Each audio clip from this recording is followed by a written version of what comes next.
मुझे थोड़ी इस बात में भी क्लैरिटी चाहिए कि ये स्वास्थ्य मंत्री या कृषि मंत्री ऑर्गेनिक फार्मिंग कैसे ला सकता है। मतलब एक्टिविस्ट को ही कैसे समझाया जा सकता है, क्योंकि अधिकतर जो नागरिक हैं और उसमें जो काफ़ी एक्टिविस्ट हैं, जैसे राइट टू रिकॉल में ही काफ़ी एक्टिविस्ट हैं, वो तो ऐसे मानते हैं कि इतनी सारी बड़ी पॉपुलेशन को खिलाने के लिए पेस्टिसाइड तो डालना ही पड़ेगा, यूरिया तो डालना ही पड़ेगा, और जेनेटिकली मॉडिफाइड जो बीज हैं उनका इस्तेमाल करना ही पड़ेगा इतनी बड़ी पॉपुलेशन खिलाने के लिए। अब ये जबकि मेरा तो ऐसा मानना नहीं है। मेरा मानना है कि ये तो हरामखोरी है कृषि विभाग की। वो फूड मैनेजमेंट ठीक नहीं है। और फिर जो एग्रीकल्चर के कुछ एक्टिविस्ट है, जैसे देवांग पटेल है, देवांग पटेल कहता है कि नहीं, आप उसको 3-4 साल दीजिए उस ज़मीन को, तो वो 6 टाइम्स ज़्यादा आउटपुट देती है वो ज़मीन। तो फिर ये सूचना भी लोगों तक पहुंचानी पड़ेगी। लेकिन लोगों तक तो, अधिकतर लोगों तक तो यही सूचना पहुंची भी है कि अधिक से अधिक जनसंख्या को खिलाने के लिए पेस्टिसाइड डालना पड़ता है, ये बीज इस्तेमाल करने पड़ते हैं।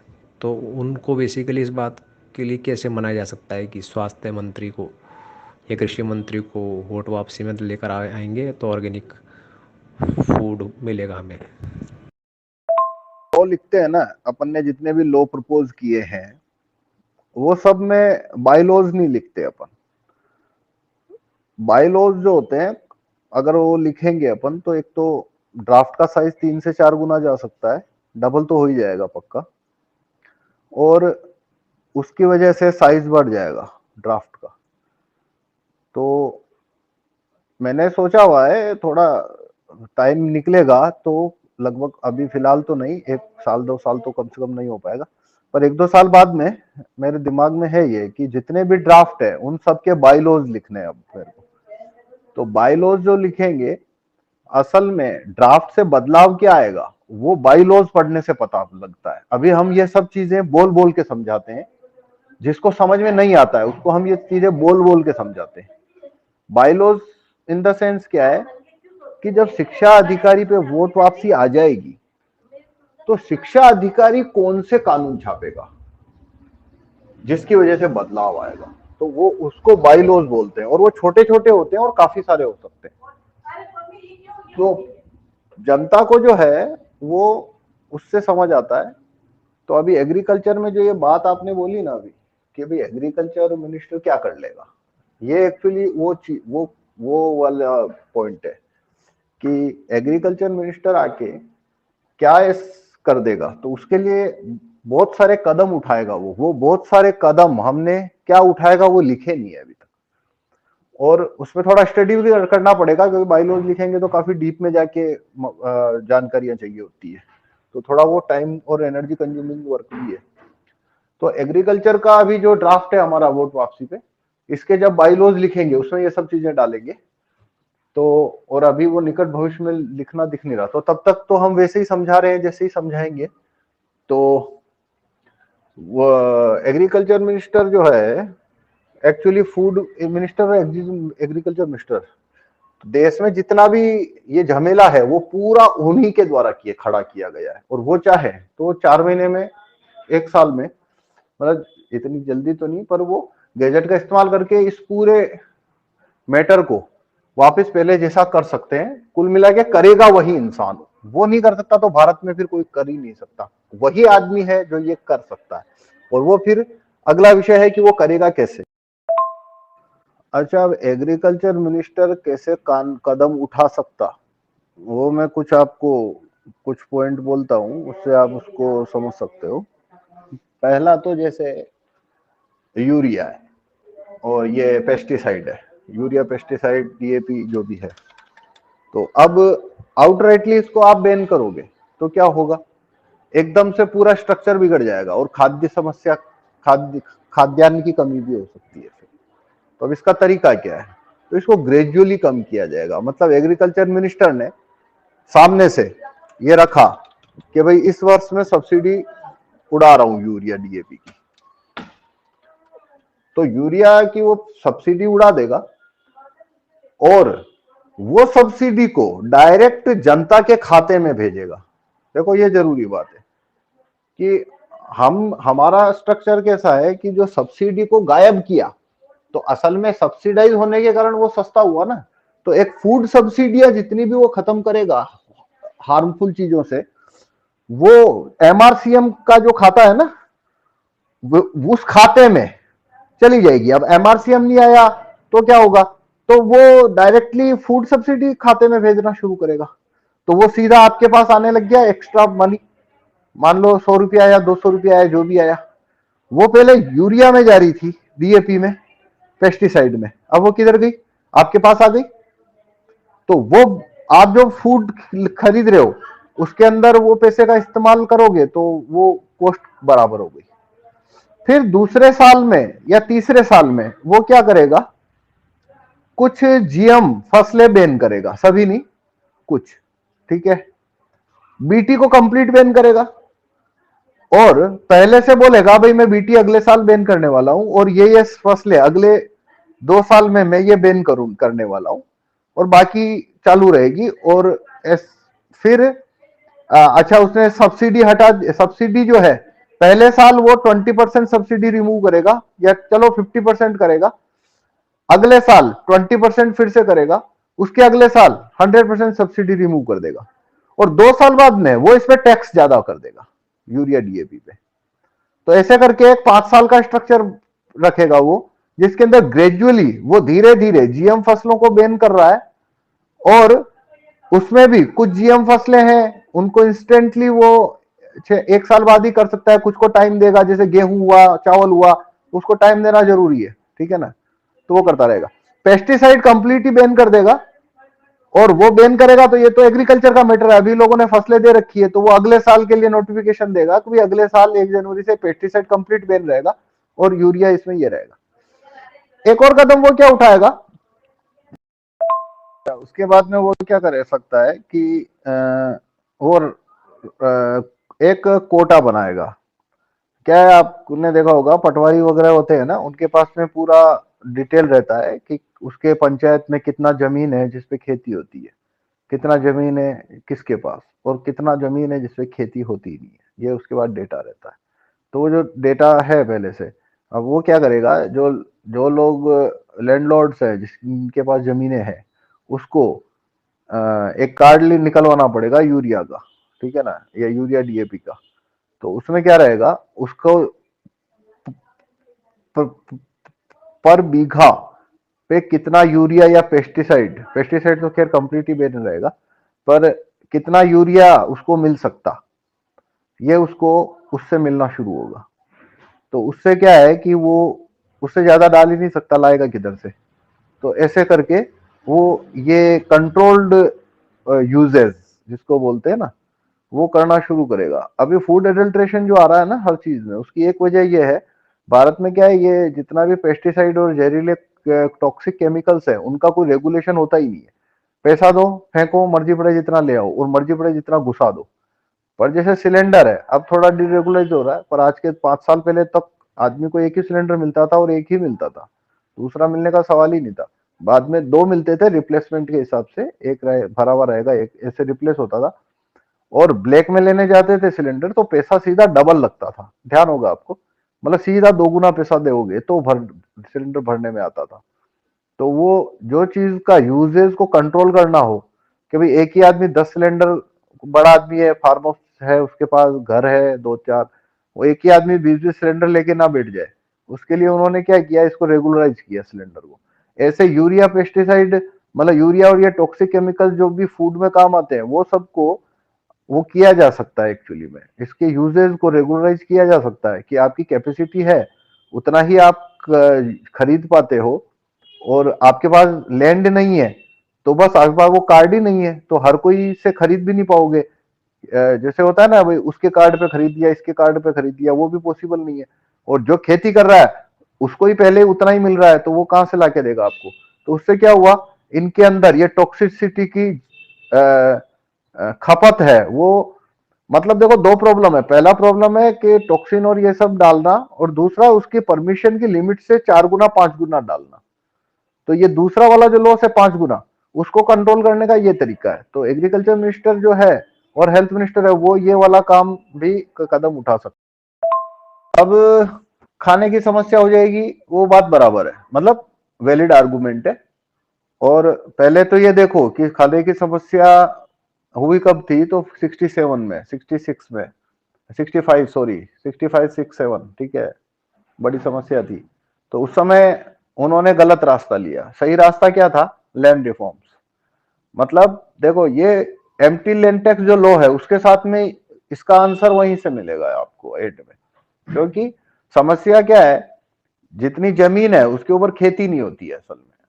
मतलब जितनी कैपेसिटी है उसके 10% हिस्से, 5% हिस्से पे भी खेती नहीं होती है भारत में। और नहीं होती है उसका रीजन है, एक तो लैंड रिफॉर्म्स नहीं हुए कभी। जैसे गुजरात में लैंड रिफॉर्म्स हो गए थे तो वहां पे खेती का रकबा बढ़ गया, तो वहां पे खाद्य अनाज की समस्या 40-50 के बाद में हुई नहीं है कभी। तो अब क्या होता है, भारत में जो लैंड रिफॉर्म्स तो करने नहीं थे इनको, तो जब अनाज की कमी हुई तो फिर सोचा अभी बोलो जमीन बढ़ाएं और इरिगेशन पे काम करें, इरिगेशन डेवलप कर दें, जमीन पानी का स्तर ऊपर ले आए, इरिगेशन डेवलप कर दें और जमीन पे ज्यादा खेती हो वैसा सिस्टम बनाए। तो उसके लिए पहला पॉइंट था जमीन। तो जमीन में लैंड रिफॉर्म्स करना पड़ेगा, खेती करोगे किधर? तो लैंड रिफॉर्म्स करने नहीं थे इनको। तो लैंड रिफॉर्म्स नहीं करने थे तो रास्ता ही एक बचा था इनके पास, जीएम फूड लेके आओ। तो ये बस 67 में ग्रीन रेवोल्यूशन में, मतलब वो हरित क्रांति में जीएम फूड लेके आना पड़े इनको। तो रास्ता असल में वहीं से गलत हो गया हमारा, उसी को भुगत रहे हैं। वहां से ये शुरू हुआ और दूसरा शॉट 1991 में आया, एफडीआई। तो ये दो तरफ से, दो बार, दो राउंड में ये पॉइंट से हम फंसे। तो अब आप बोल रहे हो बैन होगा तो उपज कम होगी, तो देखो इसका आंसर एंड में आपको एम्प्टी लैंड टैक्स में मिलेगा। एम्प्टी लैंड टैक्स कानून आएगा, वो एक्चुअली लैंड रिफॉर्म करता है। तो खेती का रकबा बहुत बढ़ जाएगा, क्योंकि होल्डर जितने भी हैं वो जमीन छोड़ना शुरू कर देंगे। उनकी सारी जमीन मार्केट में आने वाली है, एग्रीकल्चर भी आएगी और डोमेस्टिक भी आएगी। तो जब वो जमीन मार्केट में आएगी तो सस्ती हो जाएगी और काफी लोग हैं उनके जमीन का में हिस्सा बढ़ेगा। 2 बीघा 5, 2 बीघा वाला 5 बीघे पे चला जाएगा, 1 बीघा वाला 3 पे पहुंचेगा। ऐसे करके वो रीडिस्ट्रीब्यूट होगा। काफी भूमिहीन है वो भूमालिक हो जाएंगे। उसके बाद में इरिगेशन पे थोड़ा काम किया तो वो सारी जमीन के ऊपर खेती होना शुरू होती है। मतलब प्रॉब्लम क्या है, जो भाई खेती लायक जमीन जितनी है उसका 10%, 5% पे तो तुम खेती कर रहे हो। और जब बोल रहे हैं भाई अनाज कम है तो तुम बोल रहे हो इसी इसी जमीन पे हम उपज को 4 गुना करेंगे। अरे भाई जमीन बढ़ाओ ना, जो जमीन पड़ी है फालतू में जिसपे खेती हो सकती है उस पर खेती क्यों नहीं हो रही है? तो उसका आंसर एम्प्टी लैंड टैक्स। और फिर जल संसाधन मंत्री है, उसको भी थोड़ा काम करना पड़ेगा इरिगेशन पे। और पानी का भूजल स्तर है उसको बचाने पे, मतलब छोटे मोटे तालाब बनाना, एनीकट बनाना, फव्वारा सिंचाई। ये फव्वारा क्या, आजकल तो वो ड्रॉप वाली आ गई ना, तो ड्रॉप वाली उसका स्ट्रक्चर होना। और इस तरीके से नहरेबाजी, ये वो सब। और पानी का स्तर ऊपर उठ ले इसलिए वाटर हार्वेस्टिंग वाले प्लान, ये वो सब। पानी के मीटर लगाना ताकि पानी 80% जो वेस्टेज जा रहा है शहरों में पानी, वो उसका वजह है पानी के मीटर नहीं है। तो पानी के मीटर लगवाना, जैसे अजमेर है वहां पे पानी का मीटर होगा नहीं, नाला जाता है बस चलता रहता है, वो पानी का मीटर नहीं है। तो ऐसे करके ये सब करना पड़ेगा। बहुत सारे लोगों के पास में बहुत बीघे के बीघे, एकड़ के एकड़ जमीनें पड़ी रहती है, वो उस पर कोई खेती नहीं करते। और वो चाहे तो उसके ऊपर कुआं खुदवा देंगे, या फिर वो नलकूप लगवा सकते हैं, बोर लगवा सकते हैं, वहां पे वो खेती कर सकते हैं एक्चुअली। और वो ऐसी पड़ी रहती है, खेती क्यों नहीं करते? उसकी वजह है, वजह क्या है कि जमीन महंगी है। तो कोई भी आदमी जमीन खरीद के खेती करने जाएगा तो बर्बादी हो जाएगा वो, क्योंकि जमीन इतनी महंगी है। 10 लाख बीघा का जमीन है, 5 लाख बीघा का जमीन है। उसके ऊपर क्या तुम 1 बीघा में खेती होती नहीं है, 2-3 बीघा, 4 बीघा, 5 बीघा चाहिए होता है, मतलब कम से कम 3 एकड़, 4 एकड़ तो चाहिए होती है ना, वरना खेती का कॉस्ट बढ़ जाता है। तो अब मतलब मैं अभी आपको 1 करोड़ रुपया देता हूँ कि अजमेर में 4 एकड़ जमीन खरीदो, अजमेर से 10-20 किलोमीटर दूर। तो आप 10-20 किलोमीटर दूर जाके 5 लाख बीघा के हिसाब से जमीन खरीदोगे, 5 बीघा 25 लाख में। तो साला आप कैलकुलेशन करोगे तो आपको पता लगेगा कि उसमें तो जितनी उपज होगी उसमें तो घाटा है, आपका ब्याज भी कवर नहीं होता एक्चुअली में, क्योंकि जमीन महंगी है। तो 5 बीघा जमीन का 25 लाख आपका लगा के अब आप खेती करते हो तो आप सोचोगे अरे यार कोई दूसरा धंधा कर लेते हैं ना जिसमें पैसा तो बनाएंगे, यहाँ पे तो साला उल्टा जा रहा है। तो ये वजह है जमीन की कीमतें महंगी, तो बहुत सारी जमीनें इसलिए ऐसे पड़ी है। अब मान लो मैं 1 लाख रुपया बीघा कर देता हूँ जमीन को, तो आप क्या सोचोगे, साला 5 लाख में 5 बीघा जमीन ले लेते हैं और अपने खाने पीने के लिए जो भी चीजें उगानी है अपन अपने 5 बीघा में आराम से उगा सकते हैं। तो आप वहीं पे आलू भिंडी प्याज ये वो उगा सकते हो, सब्जियां उगा दोगे, या कुछ थोड़ा 2 बीघा में गेहूं डाल दिया, कुछ ठेके पे दे दिया, मजदूर रख लिए। ऐसे करके जमीन की कीमत का बहुत बड़ा रोल है। तो जिनके पास जमीनें हैं बड़ी बड़ी, वो ऐसे ही रख के रखते हैं, वो खेतियां करते नहीं है एक्चुअली में, और करते हैं तो उनको जमीन की कॉस्ट नहीं पड़ रही है, इसलिए उनको वो खेती करना चलता है। पर नया आदमी एंटर क्यों नहीं कर रहा खेत में? अब नए आदमी जो कर रहे हैं वो तो कारपोरेट एंटर कर रहे हैं, क्योंकि वो बड़ा से बड़ा लैंड का बैंक खड़ा करते हैं और पूरा का पूरा एक तरह से इंडस्ट्री हो जैसे, इस टाइप से 200 बीघा 500 बीघा के अंदर वो पूरी खेती शुरू करते हैं, जो कि अब ये चलन बढ़ता जाएगा, छोटे लोग हैं वो जमीन खोते जाएंगे और बड़ी फार्मिंग, इंडस्ट्रियल कॉर्पोरेट फार्मिंग वो बढ़ती जाएगी अब, और वजह वही रहेगी जमीन। तो हमको क्या करना चाहिए, जमीन की कीमतें कम लानी पड़ेगी असल में, तो खेती का रकबा मतलब कई गुना बढ़ जाने वाला है, बहुत ज्यादा बढ़ जाएगा और डिस्ट्रीब्यूट हो जाएगा। जैसे मीट बैन करना चाहिए, एक्सपोर्ट मीट, मतलब ये पानी की समस्या से जुड़ा हुआ मैटर है एक्चुअली में, कि जितनी सब्सिडी जाती है ना फार्मिंग के नाम पे, तो वो बहुत सारी सब्सिडी है वो एक्चुअली में नॉन वेज की तरफ घुस जाती है। तो इनडायरेक्ट सब्सिडी का ये सबसे बड़ा लॉस है। जैसे मैं बताता हूँ, दुनिया भर में जो जमीन है जिसका खेती में इस्तेमाल होता है, तो दुनिया भर की जमीन में से 80% जमीन है वो नॉनवेज इंडस्ट्री के लिए इस्तेमाल होती है। केवल 20% ही आदमी के वेज खाने के लिए इस्तेमाल हो रही है। 80% पे जमीन पे जो फूड उगता है वो एक्चुअली नॉनवेज इंडस्ट्री में जाता है। जैसे मैं एग्जांपल दूं कि क्या कहना चाह रहा हूँ, कि जैसे एक एक फार्म हाउस पकड़ो, पिग फार्म, जैसे भारत में एक पिग फार्म है या मुर्गी का फार्म है, पिग फार्म है, बकरी फार्म है, ये मीट प्रोडक्शन इकाइयां होती है असल में। ये पिग पालते हैं, उसको बड़ा करते हैं और फिर बेचते हैं और वो कट के एक्सपोर्ट हो जाता है। काफी सारे पिग फार्म है भारत में। ऐसे ही बकरी के फार्म भी हैं बहुत सारे। भीलवाड़ा में भी एक खुला था, कुछ हजार, 5,000 2,000 बकरी का। तो वो बकरे पालते हैं और वो बकरे को खिला पिला के बड़ा करके बाद में बकरा बिकता है। और ऐसे ही करके मुर्गी वाले तो आपने देखे ही होंगे। तो होता क्या है, वो पिग को जो खिला रहे, तो देखो फूड पे सब्सिडी है, एग्रीकल्चर पे बहुत सारी सब्सिडी है, तो वो पिग को सुबह शाम बहुत सारा अनाज खिलाना पड़ता है, बहुत सारा ग्रेन चाहिए उसको, बहुत सारी चीजें चाहिए, और वो जितनी भी चीजें उग रही है ना, वो सारी की सारी के ऊपर वो सब सब्सिडाइज है असल में। तो वो सब सब्सिडाइज है, तो सब्सिडी गई, अनाज उगा, और वो अनाज किसको खिला दिया उन्होंने? पिग को खिला दिया। और वो पिग ने खाया सस्ता अनाज, तो उससे क्या हुआ, वो सब्सिडी गलत वे में चली गई। दूसरा, वो अब इसमें इनडायरेक्ट कॉस्ट जोड़ो वाटर की, तो पानी की एक बड़ी समस्या का वजह यह है कि बहुत सारा पानी है वो मांस इंडस्ट्री कंज्यूम कर लेती है सब्सिडी पे। जैसे अनाज ये उगा था, कितना पानी लगा था, वो सारा पानी गया, फिर वो पानी किसने, वो अनाज कौन खाया? पिग खाया। फिर क्या किया इन्होंने, पिग को काटा, उसका मांस बना के एक्सपोर्ट किया। तो उन्होंने एक्सपोर्ट किया, वो एक्सपोर्ट कर रहे हैं मांस। पर ऐसे करके आप गूगल करना तो आपको आंकड़े मिलेंगे कि एक किलो मांस के ऊपर साला 70-80 लीटर इन्वेस्ट होता है पानी का, तभी जाके 1 किलो मांस बनता है। तो वो 70-80 लीटर हमारा तो खत्म हो गया, और वो कहाँ गया? वो देश से बाहर चला गया एक्चुअली में। तो वाटर रिसोर्स है, उसको ठीक करना, उसके अंदर नॉनवेज सब्सिडियां सब खत्म करना, और उसका सिंपल रूट क्या है? सब्सिडी पूरा हटाओ, सब्सिडी डायरेक्ट कर दो, तो अपने आप ही नॉनवेज वाली हो गई बंद। तो जैसे ये एक स्टेप हुआ। तो ऐसे छोटे छोटे बहुत सारे कदम इसमें आएंगे। फिर गाय का आएगा। अच्छा, फिर ट्रैक्टर की सब्सिडी बंद करना, और गाय का, और गाय को प्रमोट करना, गोचर भूमि बढ़ाना, और इरिगेशन ठीक करना, और उसके बाद में ऑर्गेनिक को बढ़ावा देने के लिए दूसरे कदम, जैसे सिक्किम, आप सिक्किम गूगल करो, पूरा सिक्किम ऑर्गेनिक स्टेट है अब, पूरा का पूरा, ठीक है ना। वो अब वो किसने किया? कोई आदमी ने, आपके हमारे जैसे कार्यकर्ताओं ने किया क्या? तो सरकार के लिए मिनटों का खेल होता है, 1 मिनट का काम है, उनके पास इतनी ताकत है। तो उन्होंने पूरे सिक्किम को ही ऑर्गेनिक कर दिया। सिक्किम के अंदर इनऑर्गेनिक चीज ही नहीं है, सारी ऑर्गेनिक हो गई। तो ऐसे पूरा भारत हो सकता है, कुछ नहीं है, वो चाहे तो वो कर सकते हैं। फिर ऑर्गेनिक को बढ़ावा देने के लिए इसी तरीके के बहुत सारे लॉ बाई लॉज वो बना सकते हैं।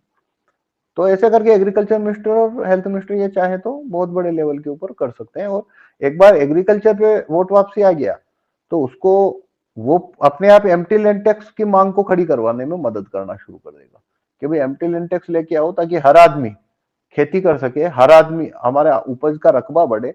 ये सब भी एग्रीकल्चर मिनिस्टर है तो वो एम्प्टी लैंड टैक्स को आगे पर प्रमोट करने के ऊपर वो भी काम करना शुरू कर सकता है। तो इस तरीके से इसमें काफी सारी चीजें हैं, मतलब लिखने जाएंगे बहुत हो जाएगा। अभी तो मैं लिखा नहीं हूँ, कुछ साल से मैंने, बाद में मैं एग्रीकल्चर का ड्राफ्ट लिखूंगा तभी उसमें ये सारे बाइलॉज ऐड करूंगा। पर जनरल अंडरस्टैंडिंग के लिए मैंने आपको बताया कि भाई ऐसे बहुत सारे छोटे छोटे कदम है जो वो उठाना शुरू करेगा, और 2-3 साल के अंदर, 4 साल 5 साल के अंदर भारत में सारा कुछ वो वापस ऑर्गेनिक कर देगा, और कॉस्ट भी नहीं बढ़ेगी और कमी भी नहीं आएगी।